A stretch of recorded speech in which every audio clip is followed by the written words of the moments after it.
मुख्यमंत्र्यांच्या आश्वासनानंतर उपोषण मागे तुकाराम महाराजांचं उपोषण स्थगित। मुख्यमंत्री युवा कार्य प्रशिक्षण योजनेतील प्रशिक्षणार्थींच्या मागणी संदर्भात उद्योगमंत्री डॉक्टर उदय सामंत यांनी सकारात्मक भूमिका घेतल्यानंतर सांगलीच्या स्टेशन चौकात सुरू असलेले बेमुदत उपोषण अखेर मागे घेण्यात आले। आंदोलनाचे नेतृत्व करणारे तुकाराम महाराज यांनी सरबत पिऊन उपोषण स्थगित केल्याची घोषणा केली। राज्यभरातून आलेल्या प्रशिक्षणार्थींनी मागील 5 दिवसापासून स्टेशन चौकात ठिय्या दिला होता।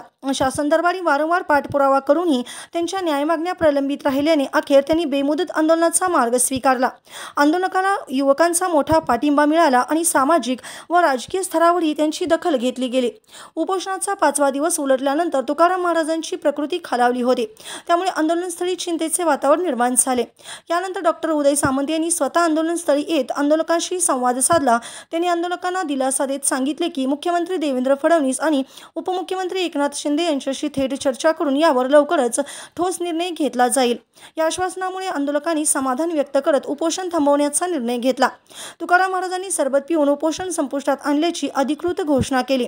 यावेळी शिवसेनेचे बजरंग पाटील, महेंद्र चंडाळे तसेच राज्यभरातून आलेले प्रशिक्षणार्थी आणि विविध सामाजिक संघटनांचे प्रतिनिधी मोठ्या संख्येने उपस्थित होते। आंदोलनाचा सकारात्मक शेवट झाल्याने उपस्थितांमध्ये समाधानाचे वातावरण होते। आमची जबाबदारी आहे की अशा आंदोलकांना आम्ही भेटलं पाहिजे, त्यांच्या शंकांचं निरसन केलं पाहिजे आणि त्यांनी एक शासन स्तरावर बैठकीचं आयोजन करावं असं महाराजांनी देखील सांगितलेलं आहे। महाराज देखील उपोषणाला बसलेले होते, तर त्यांच्या विनंतीला आणि सूचनेला मान देऊन 15 दिवसाच्या आत एक बैठक लावण्याचं नक्की नियोजन माझ्याकडनं केलं जाईल। या संदर्भामध्ये मी शासनाच्या मुख्यमंत्र्यांशी, उपमुख्यमंत्र्यांशी देखील बोलेन आणि याच्यातनं सकारात्मक निर्णय होण्यासाठी प्रामाणिकपणानं प्रयत्न करेन। काल हसन मुश्रीफनी सांगितलेले आहे की मुख्यमंत्री अजित पवार व्हावं यासाठी कार्यकर्त्यांनी प्रयत्न करावे। मला असं वाटतं की आजचा कार्यक्रम हा कार्यशाळेवर आहे। मुख्यमंत्री कोण होणार नाही होणार याच्यावर आपण नंतर बोलू, ते जनता ठरवत असतं।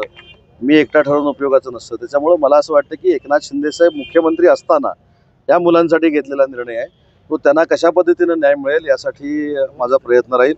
आणि आज मंत्री आले ते काय मंत्री महोदय आले ते माननीय उदयजी सामंत साहेब आले, त्यांनी खूप चांगल्या पद्धतीने सांगितलं की 2 दिवसामध्ये माननीय एकनाथ शिंदे साहेबांची भेट घालणार आणि सकारात्मक चर्चा होईल। त्यानंतर एक शिष्टमंडळाची एक मीटिंग लावतो म्हणून सांगितले, 15 दिवसाची मुदत दिली आहे। तर ह्याच्यामध्ये जर समाधानकारक हे सगळं घडवत असताना आमचे सांगली जिल्ह्याचे जे जिल्हाध्यक्ष आहेत महेंद्रजी चंडाळे साहेब आहेत, परत कुलदीप देवकळे आहेत, त्यानंतर आमचे बालाजी पाटील चाकूरकर आहेत, ती सगळी मंडळी आहेत, युवा प्रशिक्षण माझ्यासोबत आहेत आणि तालुक्यातले सगळे पत्रकार बांधव माझ्यासोबत आहेत, जिल्ह्यातले सगळे पत्रकार बांधव माझ्यासोबत आहेत। ह्या सगळ्या गोष्टी होत असताना आम्ही हक्काच्या लढ्यासाठी 5 दिवस आम्ही आंदोलन केलं, पण जर सकारात्मक दृष्टीतून आमचा जर विचार नाही झाला तर आम्ही येणारं पुढचं जे आंदोलन असेल किंवा पुढची जी दिशा असेल, आम्ही सांगलीच्या कृष्णामाई घाटावरती आम्ही आंदोलनाला बसलो होतो, तिथं आमचा विचार केला गेला नाही, तिथून डावललं गेलं।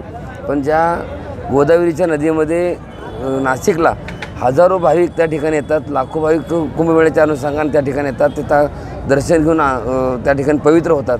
मग माझे 1,34,000 विद्यार्थी त्या ठिकाणी घेऊन जाऊन मी गोदावरीच्या नदीमध्ये जाऊन तिथं अंघोळ करून त्या ठिकाणी मी उपोषण करण्याचा निर्णय देखील मी आत्ताच मी डिक्लेरेशन करतो। जर आमच्या समाधानकारक या गोष्टी सगळ्या जर नाही झाल्या तर दुसरं जे उपोषण असेल माझं ते नाशिकमध्ये गोदावरी नदीच्या काठावरती असेल। जोपर्यंत त्या मुलांना हक्काची भाकर मिळत नाही तोपर्यंत हा माझा लढा असणार आहे।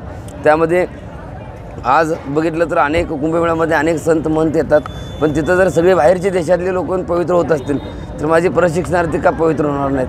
म्हणून माझा हा निर्णय आहे। मला खात्री आहे एकनाथ शिंदे साहेब माननीय उदय साहेब शिंदे साहेब खूप चांगल्या पद्धतीने आंदोलनात काय मिळवलं तुम्ही?